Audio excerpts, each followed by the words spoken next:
American Mail Line, SS Samuel Parker, Tripoli, March 21st, 1943. On the evening of March 19th, we had an air attack at 6:30 without any warning. Saboteurs, it is claimed, had cut the communications between the listening stations and the warning stations, so that no alarm could be given. We are the duty ship here at present. We have to sound the alarm, signal for the harbor when we see the flashing warning from the tower. Our first inclination of the attack was roar of the planes as they swept in over the breakwater. Very low they were. Only a dozen guns opened on the raiders in the first phase of the attack.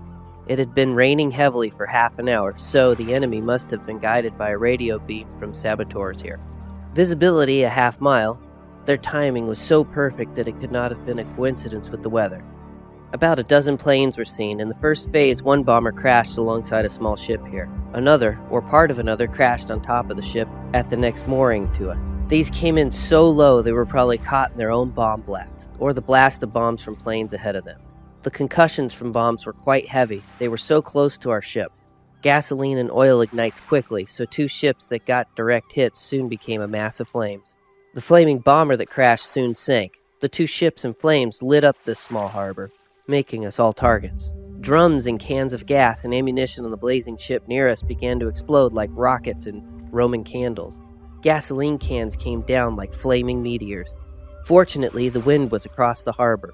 Ships are tied up here in pairs, the stern lines to the same buoy, their anchors down separately, so that each pair forms a V at an angle of about 75 degrees. Few moorings in a small harbor, 2/3 of it silted up so ships cannot spread out singly. At the time this letter was written, it was apparently top secret, or didn't want to name some of the ships in the harbor, so the blank ship tied to the same buoy as the blazing ship, out her moorings and steamed ahead 1,000 feet until she stuck fast. Quick work. Through our binoculars, we saw some men leap over the stern of the blazing ship on which the bomber had crashed, and which the blank had just left. Some of our crew took our motorboat, went over, and picked up the 6 men in the water. They got back safely. We kept our hoses ready to turn on flying bomb fragments that occasionally fall on our decks, some fireworks. Now here's an unbelievable yarn. A few minutes after this rescue party returned, one of our forward gun crew reported a fish or something swimming slowly along our starboard side, heading aft. Looking over the side from our bridge, I saw the thing abeam, going about 4 knots, like a big fish. Its actions coming to the surface for a few seconds, then diving and coming to the surface again in erratic turnings and circles, resembled exactly a half-stunned fish. "It's a big fish, stunned by the bombs," I said to my men, "but watch it closely." Within the V angle formed by us with our companion ship, the big fish circled lazily, mostly making left-hand turns. Once it grazed our side, one of the other ship's sides in crazy actions. As no enemy planes had been heard for some time, I ordered a signal searchlight turned down on the beast as it completed a small turn and angled toward us. Then, close alongside, I saw that it was a torpedo. Our guns would not depress below horizon level. We had no machine guns, no rifles. The description is a most potent argument for all our ships to be equipped with at least one machine gun. We yelled, "Torpedo!" to our companion ship. They then saw the beast and put their spotlight on it. It headed directly for them, lazy, deliberate, inexorable as a nightmare, and dived a foot from their side amidship. It reappeared near the bow. Their machine gun glazed, but the bullets glanced off. The beast headed directly for us in a wide turn. A patrol boat had come up to see what the searchlights were for. Through the megaphone, I yelled, "Torpedo, look out!" They put on their searchlight, saw it, and backed hastily out of its track.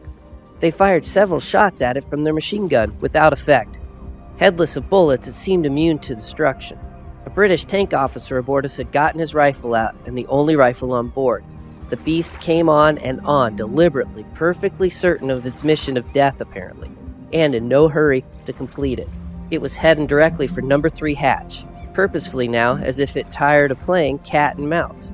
It hadn't dived for about a minute. I was leaning over the starboard wing of the bridge with my flashlight on the torpedo. On it came, head on, and dived suddenly, 6 inches from our side. We all swear it back bumped the sides in that moment of deathly stillness in which we all held our breath. It is impossible to believe that this occurred to both ships in succession. Were we immune? The damn torpedo seemed harmless, an unloaded dummy. It came up out in the middle between the ships. The patrol boat fired another burst at it. In the lull, our guest lieutenant fired 4 shots in quick succession. A moment of silence, and he fired 1 more shot. With a roar, the beast exploded, throwing up a mast-high column of water. All over the harbor, a roar echoed back. Another of the beasts had found its mark in the side of one of our ships. Flashlights and searchlights darted from every ship onto the water about them. All realized what it meant. 15 minutes later, a machine gun chattered, and the sound was droned by another great roar and 1,000 feet away. That was 3 accounted for. 3 explosions were firecrackers to what we had later. Burning ships blocked the harbor entrance. Blazing oil spread quite a distance from them. Small bombs and ammunition continued to explode from the ship nearest us. 1 at a time, 2, 3 at a string in quick succession, the intervals being filled by the firecracker sound of small ammunition. We wondered if she was loaded with our type of cargo, too. We were glad the wind was across the harbor. By this time, the blazing ships had settled into the mud, 24 feet in depth. The all-clear signal had gone during the torpedo incident, but there was no all-clear for half a dozen ships that ringed the blazing vessels, particularly the one nearest us. Her stern stuck up, still clear of flames. The rest of her sagged down. Her sides were red hot, but 2 small lighters moored on the side nearest us were not blazing as yet. Midnight crept toward us. The hour was ushered in by an explosion so terrific it would put a volcano to shame. Every one of us was knocked flat. One of the gunners was blown overboard. He floated alongside in his lifeboat until picked up by a launch on patrol duty in our lee. A vast wall of water swept over us, over the flying bridge, a wall of water and mud and flying steel. Visibility was nil. A moment later, it began to rain. Steel, followed by gravel and coal, followed by mud and sand. As though it were a long way off, a dim fire began to glow through the dense rain from the wreck. It grew brighter momentarily as the air cleared. Then the fire began to spread as it seized on gasoline and oil released by the blast. It spread and leapt across the water. How the crew escaped death is a dozen miracles. No one was actually hurt by the blast. The second mate was blue bruises on thigh and foot, where a 150-pound chunk of steel grazed him as it fell. The third mate laughingly said, "I'll swear I curled myself into a ball a foot in diameter. He's 6 foot 3.5 inches tall." Written by Captain Stull, March 19th, 1943, Tripoli. Read by Patrick Danforth.